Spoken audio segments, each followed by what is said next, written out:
Chapter 18 Mokṣha Sanyās Yoga, the Yoga of Liberation and Renunciation. Arjuna said, "O mighty armed Krishna, O killer of Keshi demon, I want to know about renunciation of action, tyāg, and renunciation as an order of life, sannyas. Please tell me the difference between the two, O Hrishikesha." Sri Bhagavan said renunciation of action or tyāg is giving up the fruits of all actions, whereas sannyas is a state of detachment, giving up all activities that are motivated by material desires. It is claimed by those learned that activities that qualify as evil should be abandoned. Some others claim that activities like sacrifice, charity, and austerities should never be abandoned. Now hear what I have to say, O best of Bharatas. Scriptures describe three types of renunciation, O tiger amongst humans. Great beings are purified by acts of sacrifice, charity, and austerity. These are simply a must and can never be given up. O Partha, these must be performed as a matter of duty, without attachments or expectations. This is my firm opinion. Overcome by illusion, if one renounces prescribed duties, it is renunciation in the mode of ignorance.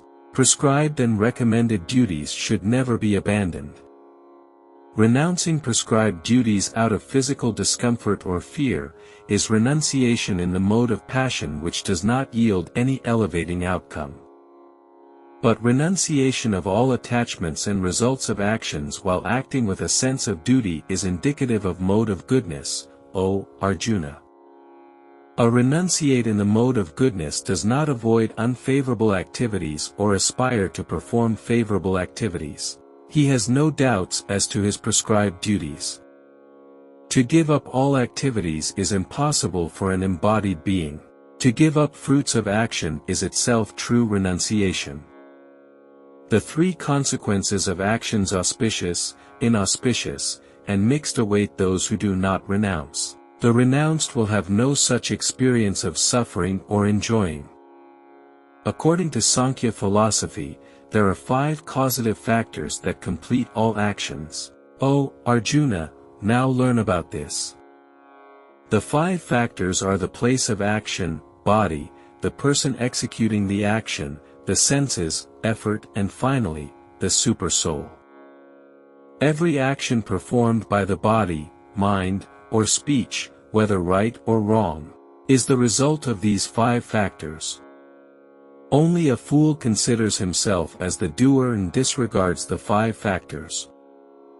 But a person who has surrendered his ego as the doer and whose intelligence is clear, is not bound by his actions. Even if he kills people, he does not really kill.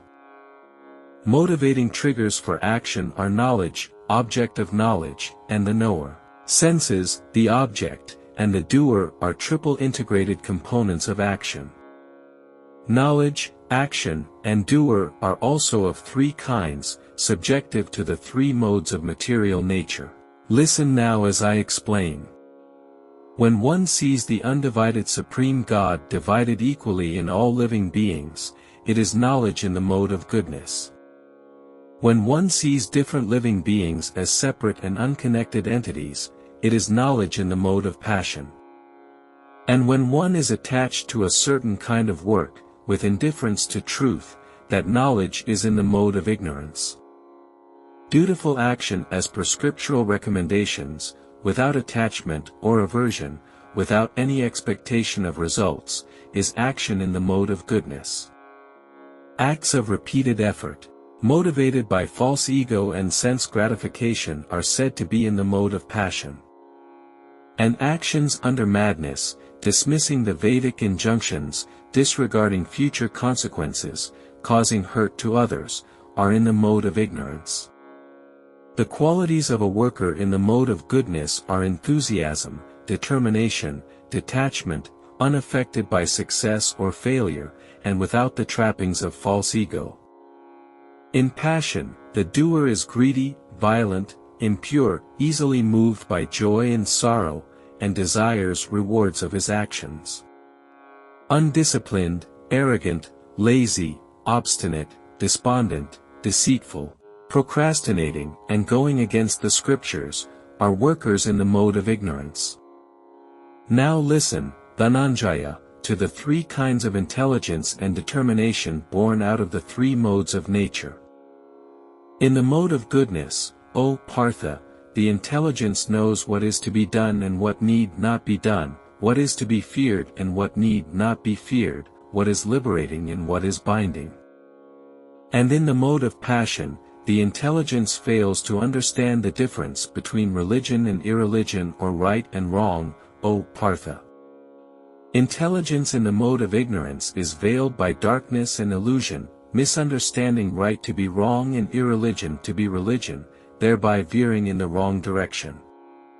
Determination that remains steady by dint of yoga and controls the mind and the senses is in the mode of goodness, O Partha.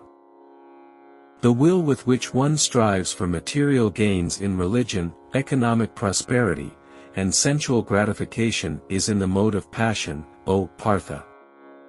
And the will by which one is irrationally adamant on sleeping, fearing, lamenting, being depressed, being ill-humored, that determination is in the mode of ignorance, O Partha. Hear now as I describe the three kinds of happiness experienced by conditioned souls which can mitigate suffering, O descendant of Bharata. What may seem like poison initially but eventually takes shape of nectar is happiness in the mode of goodness. That awakens self-realization. Happiness arising from interaction between senses and sense objects seems like nectar first but is actually poison. That happiness is in the mode of passion. Happiness in the mode of ignorance is delusional, derived from sleep and laziness and blocking the path of self-realization. No living being on earth, or on other planets, including the Devatas, are free from the three modes of material nature. The duties of Brahmanas, Kshatriyas, Vaishyas, and Sudras are allocated according to qualities acquired as per the dominant mode of material nature, O Parantapa. The inbuilt qualities of Brahmanas are tranquility, self-control, austerity, purity, tolerance, honesty, wisdom, and faith in God. The qualities ingrained in Kshatriyas are heroism, power, determination, resourcefulness, courage to fight, generosity, and leadership. Farming, cattle raising, trading are the natural propensities in Vaishyas, while labor and service is the intrinsic nature of Sudras. Please hear now how everyone can attain perfection by following their natural calling for work. By performing their duties, they are in effect worshipping the all-pervading God, and are on their way to attain perfection. Performing one's own prescribed duties even if imperfectly, is better than performing another's duty perfectly because following Dharma will never accrue a sinful reaction. Every action may have a concomitant defect in it just as smoke accompanies and covers fire. That should still not be reason to give up one's instinctive prescribed duty, O son of Kunti. The stage of perfection or the end result of renunciation can be obtained simply by self-control and disentangling from material things and pleasures. Now hear how one can achieve the supreme Brahman after attaining perfection, O Kante.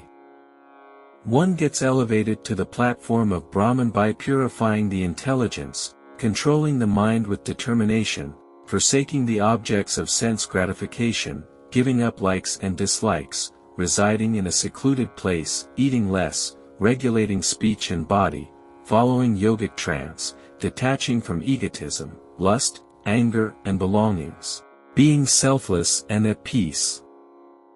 Having realized the Brahman, he is free from hankerings and lamentation, equally disposed towards all living beings and attains transcendental devotion for me. Worshipping with devotion is essential to understand me, the Supreme Person, and enter my kingdom. With my mercy and blessings, my devotee is protected and reaches my eternal abode, regardless of the activities he is engaged in. Seek my protection. Surrender unto me. Absorb your consciousness in me. in every endeavor and activity. With such absorption in me, you can overcome all hurdles in life. If you remain absorbed in yourself and your ego, you will be lost. Ignoring my advice, if you decide not to fight, your decision will be misguided by your mind going against your material nature. You will surely end up fighting other insignificant battles, as is your nature. Your decision of not fighting is delusional. Sooner or later you will be driven to war because that is your innate nature that binds you, O Kante. The living entity, while seated on a Maya-made machine, is guided in every activity by God who is present in every heart. By my grace, you will find transcendental serenity and my eternal and supreme abode, O descendant of Bharata, surrender totally unto me. I have fully explained to you the most confidential knowledge. Now it is up to you to meditate on it and decide what it is that you wish to do. I have only given you my topmost secret because you are my dear friend. Hear it again because I only want good for you. Focus your mind on me. Become my devotee. Worship me. Offer your obeisance to me. Then certainly you will attain me. It's my promise to you because you are very dear to me. Reject every other dharma that you know of and surrender to me exclusively. I will free you from the most sinful reactions. Have no fear. Never speak of this knowledge to those who are not my devotees, neither to those who are not austere, or to those who envy me and do not want to hear. But sharing this topmost secret qualifies as the highest form of work in devotion, and such a devotee will surely come back to me. No one is more dear to me, nor will anyone be more dear to me in this world than one who shares this knowledge with others. Moreover, I proclaim that the study of this dharmic conversation between us is akin to worshipping me with intelligence. Simply by hearing this conversation faithfully and without envy will free one from all past sins and deliver one to auspicious heavenly planets. O Partha, have you been hearing my words with concentration? Is your ignorance and illusion destroyed as yet, O Dhananjaya? Arjuna said, Oh yes, Krishna, my illusion is destroyed and my memory regained. By your mercy, I have no doubts as to what I should do. I will follow your instructions in totality. Sanjaya said, I have been blessed to hear this conversation between Vasudeva and Partha. My hair stands on ends with so mesmerizing a dialogue. This confidential conversation I could hear directly from the mouth of the yoga master, Krishna, by the grace of Vyasa. I feel the thrill again and again just remembering the sacred and transcendental dialogue between Keshava and Arjuna, O King. I am awestruck recollecting the astounding form of Hari, experiencing continuous ecstasy. Victory, wealth, righteousness, and power will follow wherever there is the master of yoga, Krishna, and the supreme archer Arjuna. This is my conclusion.